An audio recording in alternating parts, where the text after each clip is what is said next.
ಕ್ಷೇತ್ರದ ಜನಪ್ರಿಯ ಶಾಸಕರು ಆದ ಶ್ರೀ ವಿಠ್ಠಲ್ ಹಲ್ಗೇಕರ್ ಅವರಿಗೆ ಹೃದಯಪೂರ್ವಕವಾಗಿ 63ನೇ ವರ್ಷದ ಹುಟ್ಟುಹಬ್ಬದ ಶುಭಾಶಯಗಳು.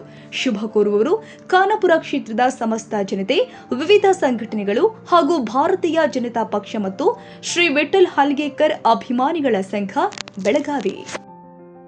ಕನ್ನಡಿಗರ ಮೆಚ್ಚಿನ ನಿಮ್ಮ ಟಿವಿ 24 ಕನ್ನಡ ನ್ಯೂಸ್ ವಾಹಿನಿ ಇದೀಗ ಟಿವಿಯಲ್ಲಿ ಲಭ್ಯ. ಕರ್ನಾಟಕ ಮತ್ತು ದೇಶ ವಿದೇಶದ 360 ಡಿಗ್ರಿ ಸುದ್ದಿ ಹಾಗೂ ಉತ್ತರ ಕರ್ನಾಟಕ, ಬೆಳಗಾವಿ, ಬಾಗಲಕೋಟೆ, ಧಾರವಾಡ, ಹಾವೇರಿ, ಗದಗ, ಬಿಜಾಪುರ ಜಿಲ್ಲೆಯ ಕ್ಷಣ ಕ್ಷಣದ ವಿವರವನ್ನ ಪಡೆಯುವುದಕ್ಕೆ ಟಿವಿ 24 ಕನ್ನಡ ನ್ಯೂಸ್ ವಾಹಿನಿಯನ್ನ ಲೈಕ್ ಮಾಡಿ, ವಿಡಿಯೋಗಳನ್ನ ಶೇರ್ ಮಾಡಿ, ಕಮೆಂಟ್ ಮಾಡುವ ಮೂಲಕ ನಮ್ಮ ವಾಹಿನಿಗೆ ಸಹಕಾರ ನೀಡಿ ಮತ್ತು ಚಾನೆಲ್ ಅನ್ನ ಸಬ್ಸ್ಕ್ರೈಬ್ ಮಾಡಿ. Thank you.